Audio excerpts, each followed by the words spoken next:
Ladies and gentlemen, everyone around and in between, we are DebateSensei. This is the limited prep edition where we talk about things that are relevant to competitive, limited preparation debate at the college level. So that includes IPDA, NPDA, APDA even. All right. And we got here Tim Seavey from San Diego. That's me. Yay. And I'm Jared Kubicka-Miller. I am your professor of communications and debate coach living out in Long Beach. All right. And I know that we're talking about the Farm Bill tonight, and that is actually also where our third compatriot is. As you know, he's a competitive mooer. So when we said Farm Bill, he took this really seriously. Yeah. And he said he threw out his larynx, which is just unfortunate. It's really tragic in his industry. It happens way too often. So we wish him a speedy recovery. Well, if for those method acting assholes, yeah, like, geez. Yeah. He gets into it. Yeah. Like, he'll move or balance. Okay. Yeah. All right. So on the Farm Bill, it is the perhaps least sexy, and I would contend most important piece of legislation on planet Earth. I think I actually have a couple of arguments to back that up. The Farm Bill is a $1.4 trillion bill that's passed every 5 years, intentionally so as stagger it with Congress, so that it's not just one, constantly fought over and then swinging back and forth, and to try and create some continuity for farmers. Because being a farmer is really, really hard, and a massive amount of consolidation has happened in the last, couple decades, to where there's just not nearly as many small farms. It's harder and harder and harder to be a small farm. And that's largely because the U.S. subsidizes a ton of farming. Food is obviously one of the most important and valuable exports from the United States. And God, do we have a lot of corn and wheat and rice and soybeans and cotton. So all those things together end up weaving this really crazy tapestry that the Farm Bill actually kind of controls the price of food, and therefore dictates a ton of the economy, and also textiles and things with cotton and whatnot, and all of the other products that come from corn. So, sweeteners, etc., and ethanol. So there's just a huge precipitous impact that the Farm Bill ends up having on so many areas of the economy and in global markets around things like food and, fuel and textiles and exports. So I think we'll get into all the nitty gritty of it, but that's the basics. That is what the Farm Bill is. And right now it is due to be renewed because the last one was 2018. So we're currently still operating off the very tail end of the Farm Bill of 2018. Okay. There's a bunch of other smaller facets to it that are really ripe for cases, right? For affirmatives and for focus. But I went and had ChatGPT generate a few potential resolution cases. Yeah, resolutions. I just did the resolutions. Cool. I appreciate that, because I didn't want to steal my good ideas. No. It gave some talking points, but I really wanted to kind of go, all right, what might you expect as a resolution that was coming at you? And it came up with some good stuff, like the U.S. Farm Bill should increase subsidies for sustainable farming practices. Yeah.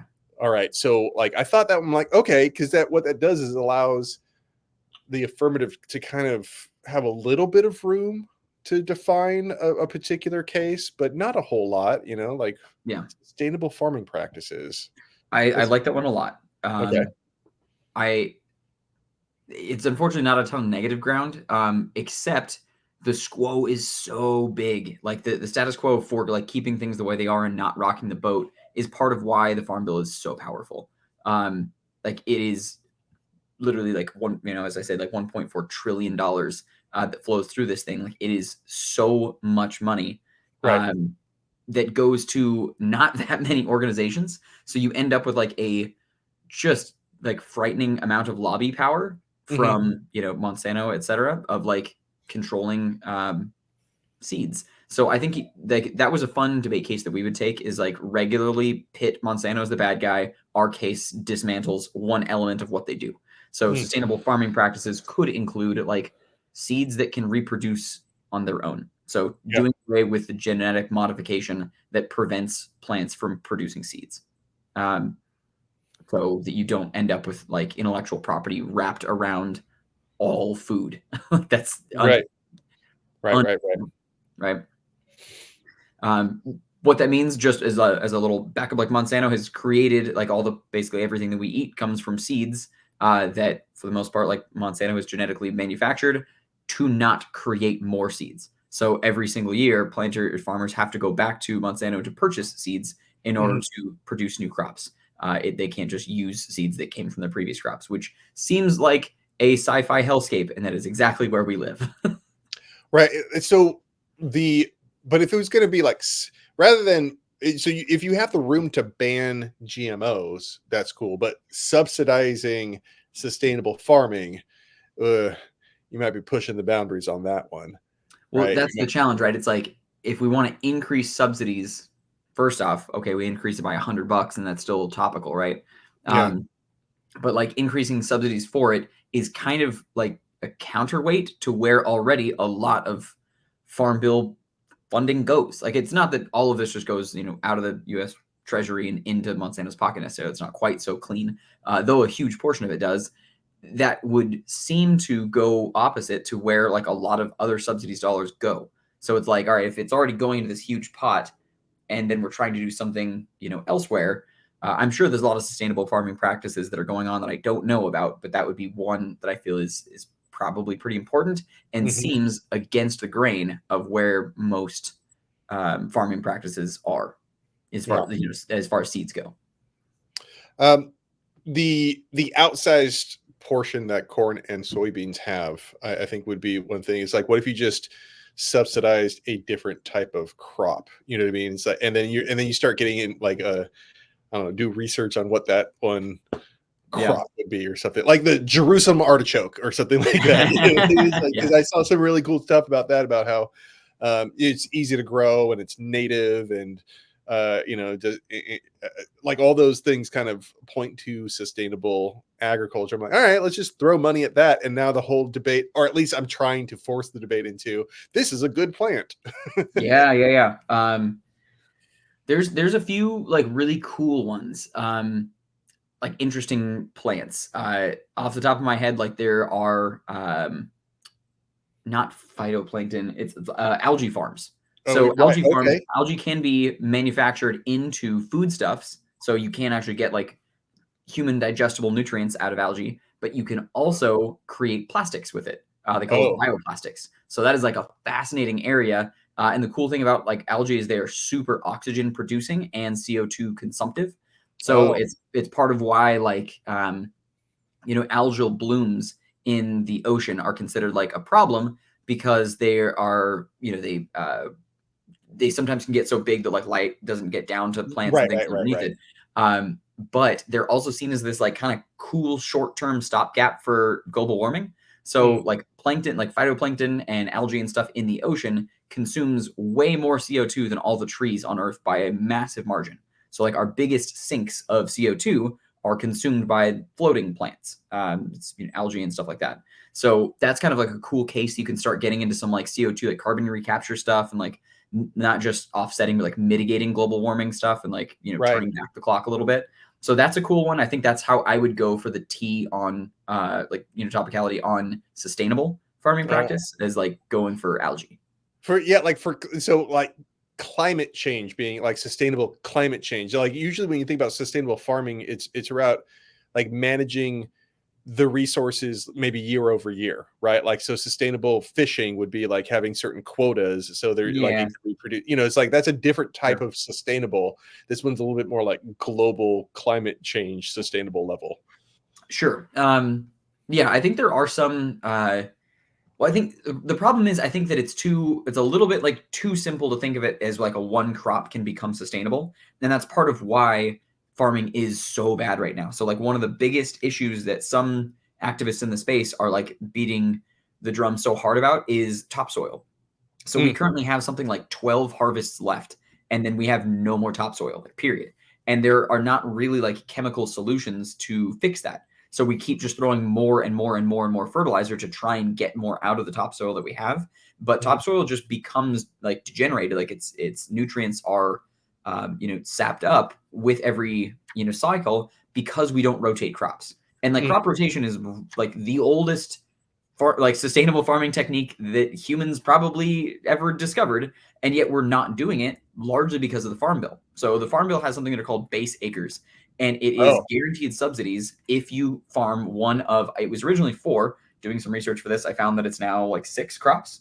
So that is wheat, feed grains, which is corn, rice, oil seeds, which I've never known that one. So I think that might be soy, because I think like soybean oil is where they come from. So that might you can do soybean oil. Sesame oil is also pretty darn popular. I wonder if that sunflower oil too. Yeah. Pulse crops. I don't have a single clue what that is. Pulse crops. And then peanuts. Oh, excuse me, peanuts, and then also cotton. So cotton counts as a generic base acre, so it's a little bit different. But so now it's up to 7. Again, don't know what pulse crops are. That'd be worth like doing a little bit of search into.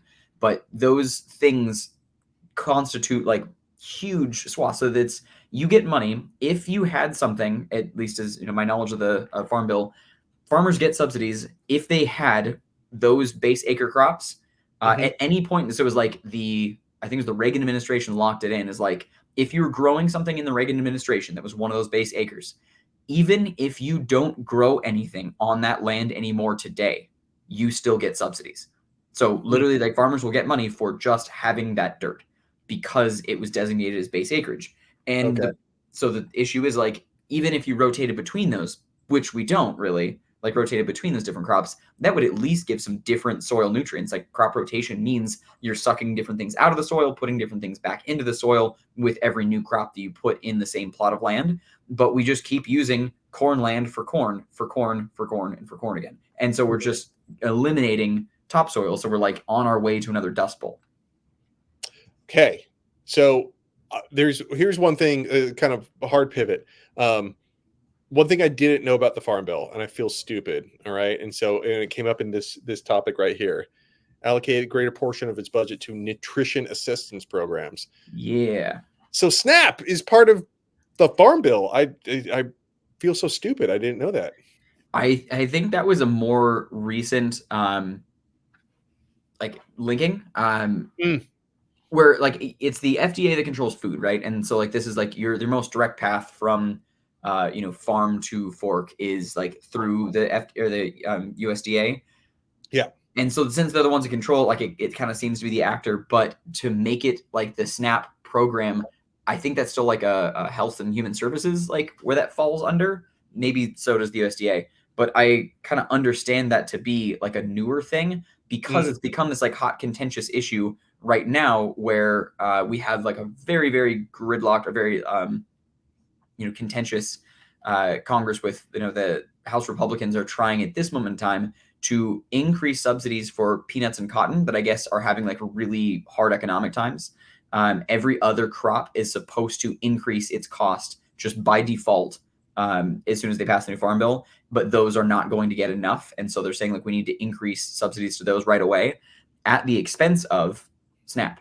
So they want to cut nutrition assistance to put that over, into subsidies for these crops that like have other big impacts on the economy, but not quite as like directly impactful it feels as SNAP. So one of the strategies I tried to develop in order to defend the Electoral College, because I'm like, if I am forced to defend, I'm not a big fan of defending the Electoral College, but if I am, right, like if I'm on that side, what in the world am I going to say? And so the most sort of consistent stories seem to be like the rural urban divide, right? It's like it kind of touches upon the original intent of the Electoral College, and it also like it's still kind of modern. It's not really based necessarily on states per se, it's more like regions. But I'm like, okay, but what's the impact to that? And I'm like, I'm like, okay, I got like the link story and the internal link story, but what's the impact to that? And it always, the one thing I was focused on would be like the Farm Bill, well, specifically agriculture subsidies. And so it was like, not only would I Yeah. have to defend the Electoral College, but now I have to defend agriculture subsidies, which I also wasn't used to.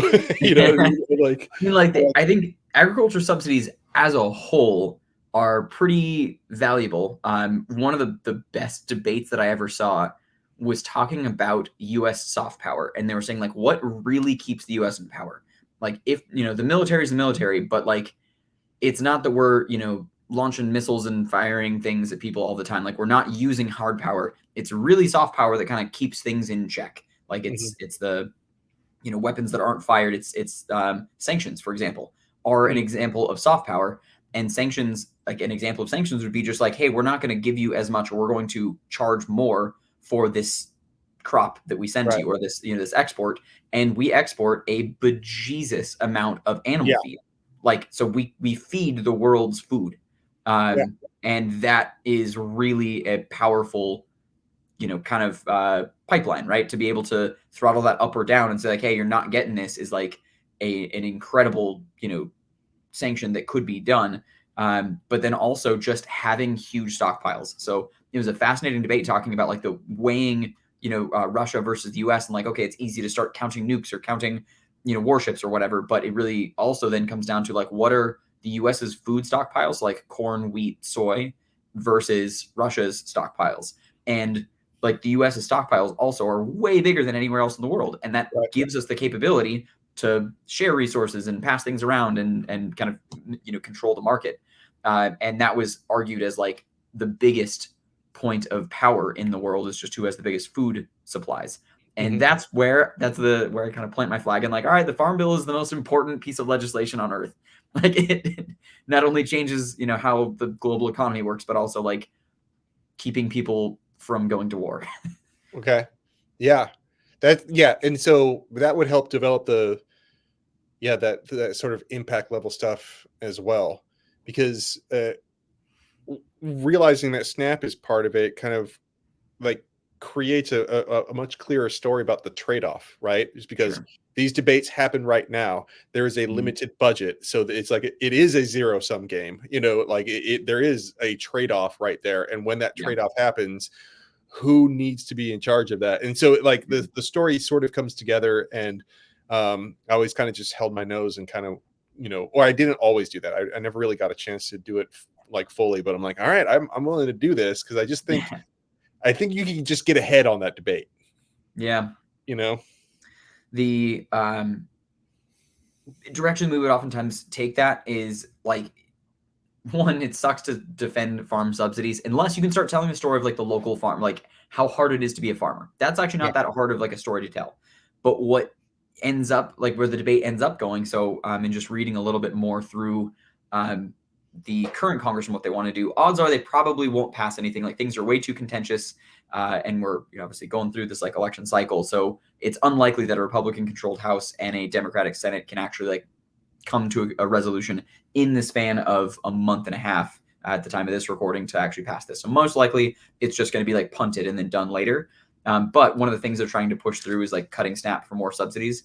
And the argument that comes up is those farmers that get the vast majority of subsidies are already ultra wealthy, like household name, like wealthy kinds of farm companies, or even if you don't know their names, like they're multi-billion-dollar operations.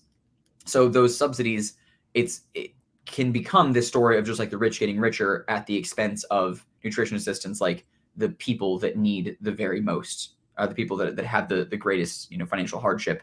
And so we're going to pile more on top of these billionaire farmers at the expense of people at the very edges of poverty. So that story is pretty easy to be like, yeah, you're going to be voting for SNAP.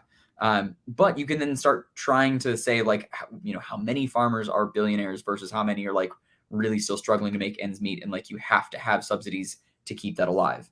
And you can even argue like without subsidies, all farmers end up just becoming billionaires because the giant farms just keep consuming and like, buying up the small farms. So we will have no small farms left.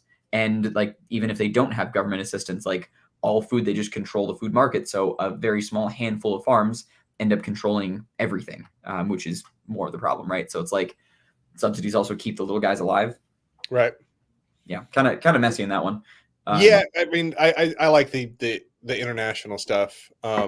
Just like low food prices are freaking important. You know what I mean? It's Yeah, like, right. yeah, it's. I remember one time one of my coaches was kind of like, "Man, it's really hard to kick realism." You know, it's like overcoming realism is tough, and it's like at some point, like you just gotta like address that face on, right? Like Yeah. it's like, man, like low food prices. Yeah, if food prices go up at the lowest level, that ripple effect, man, just the butterfly effect, I should say, is like not that hard to predict. Yeah, so I saw an argument for where this ended up going south. So like it was a good response back to like why we shouldn't just make everything cheap and like distribute and keep growing more and more and more. Right. So and it was because I had what I thought was already a cool factoid. So Norman Borlaug was the guy that invented the golden soybean, and so Mhm. came up with what they call like the green revolution, and was credited with saving like I want to say it was like tens of millions of lives in parts of more like arid land Africa and India where population increases were just like going crazy. I want to say this was like the late 90s, early 2000s. Like Mhm. I shouldn't say crazy. Populations were really growing fast, and there just was not enough like sheer crop yield to support this population. So there was a lot of starvation happening. Golden soybeans were this incredible crop that like did amazing things for the soil. They were very easy to grow. They were super nutrient dense. And so the dude like won a Nobel Prize.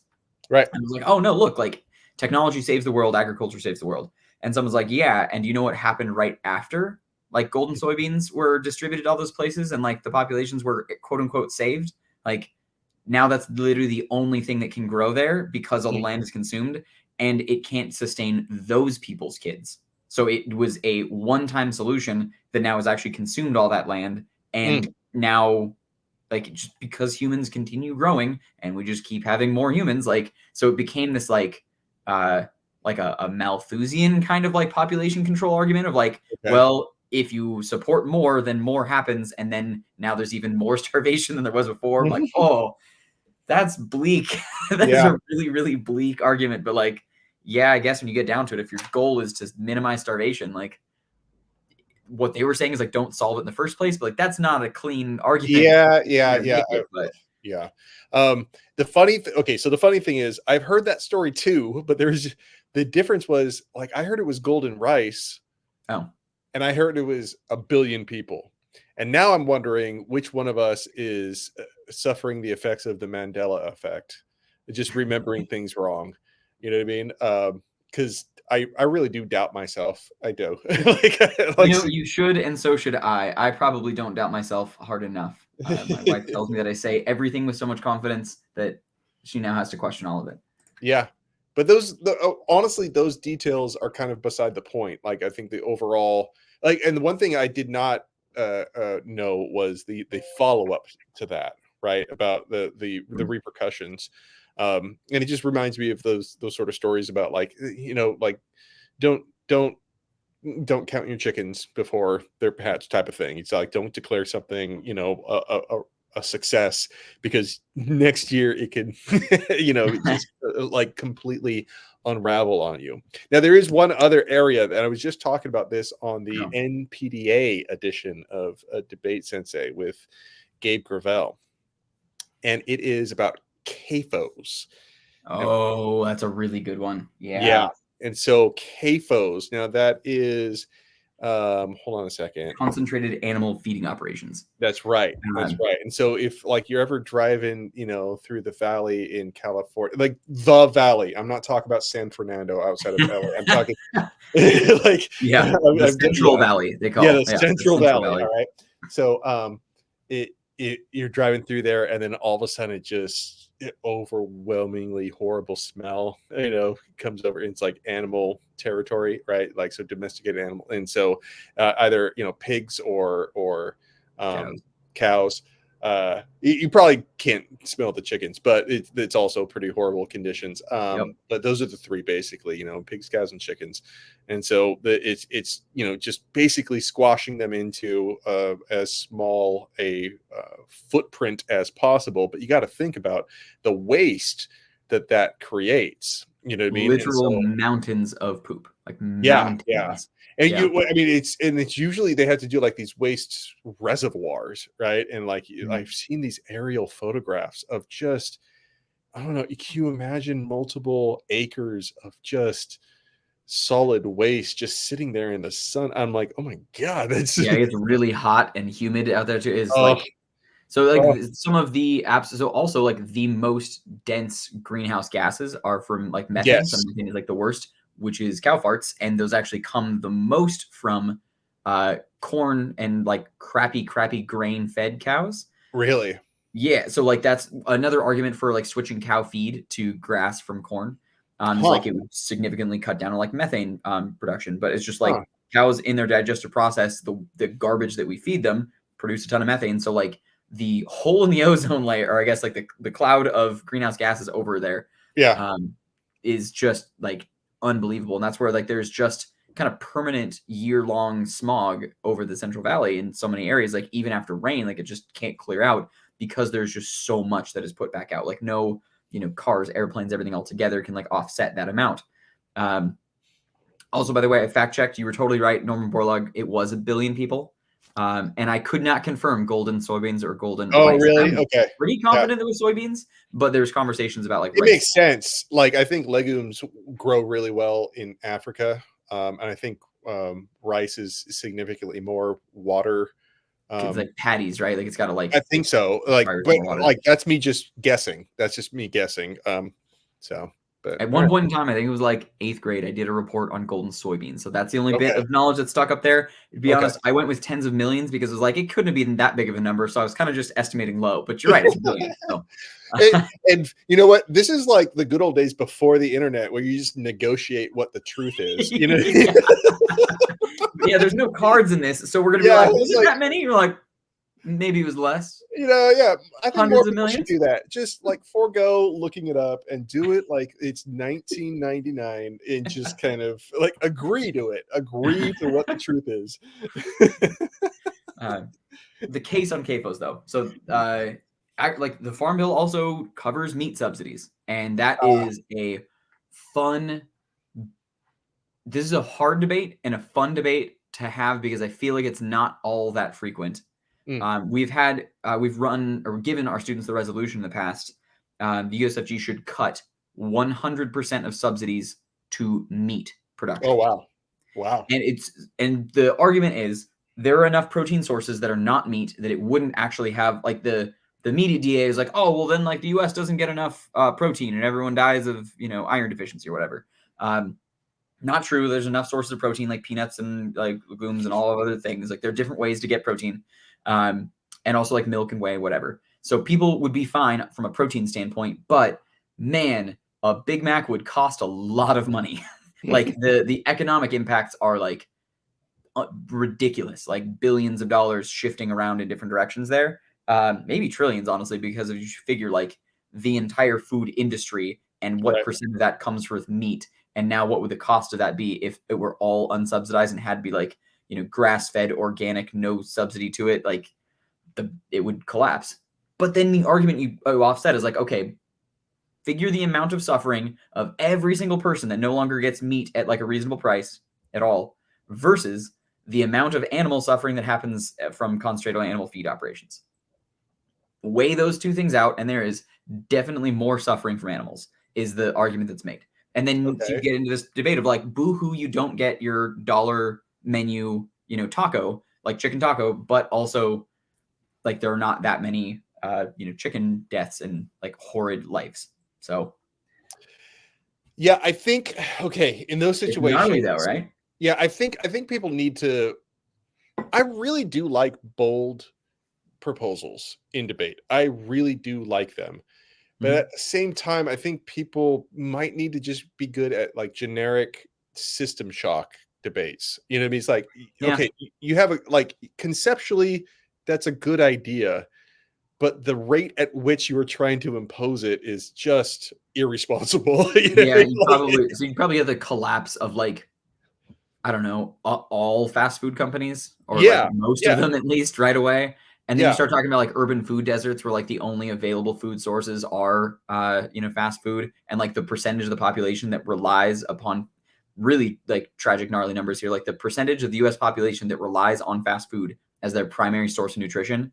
And now like that goes away because the companies have now become insolvent. So like that, yeah. All right. You probably got a good like story there. what happens to the cows, right? It's like, what do like they're They're not going to released in the sell them. streets of San Francisco. Yeah, well, I just kind of imagine that like this would open up a giant black market for people to go and poach other people's cattle and then sell it, right? Like Yeah, but that just lasts like one generation, right? Like, right. But that's system shocks. It's like you made it so we won't last one generation. Like you want to like sustainability, it kind of turns the sustainability argument. Is like you're right. Overall, it would be great if we were doing this, but we have to get there somehow. yeah. And the way that you're doing it just makes it so we don't get there. I think we probably lost on extra topicality in the at various points because we were like, spend all that money on Beyond. This was like the very, very beginning of Beyond Meat, as they were like really catching on, and like they had a lot of really good propaganda videos and stuff of like, look at how tasty this is, or what's the other one? Beyond, I can't remember the other meatless alternative that's like lower water consumption and like tastes as very, like as close as they can. They spend a bunch of and they're like a publicly traded company. They've done so much to try and be like a really, really good, reliable meat alternative. And a lot of fast food places do still offer that as a thing. Like you can get Beyond Tacos at a lot of places, or Beyond Burgers. They're fine.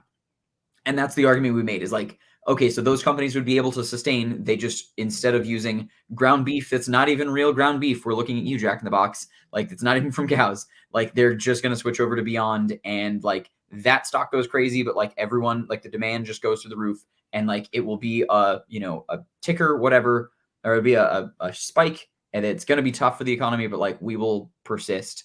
I think the like economic shock arguments are harder for me to buy, but like the individual level, like the cost of, as you say, like the cost of food, that is a harder one to just hop your way over. Like, well, people will figure it out. Like, no, you don't just pick up a paper route. Like if the cost of food actually goes up that much, yeah, that's like real starvation and gnarly fallout. So it is a fun debate to have, though, because then you start like talking really big picture and abstract on things, rather than just like, well, hey, let's shift subsidies from peanuts to cotton because here's this little thing that we can get as an advantage. I kind of like the bold strokes. Yeah, I do. I and for that reason, as a judge, I do give a reasonable amount of leeway on that. But still, I think people, I don't know, if they get if they get kind of like reasonable arguments, like, hey, that's a little much, a little quick, and then you could start developing counterplaying ground.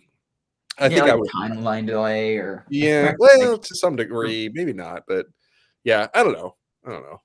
Anyways, it is there's a lot of elements there that I had no idea about. Like I didn't know until recently about CAFOs was part of it, and that SNAP was part of it. Like I always went to just the corn and soybean subsidies and GMOs, GMOs for sure. I thought it was a GMO debate or a subsidies debate. So, all right. Well, excellent. That's good stuff. I hope this helps anybody out there. Yeah, you should prep out some Farm Bill stuff. Yep, those are some really fun debates. I liked arguing corn. All right. Well, hey, it's Tim, Jared, Matt might be with us in the future. DebateSensei. We'll see you in the future. Till then.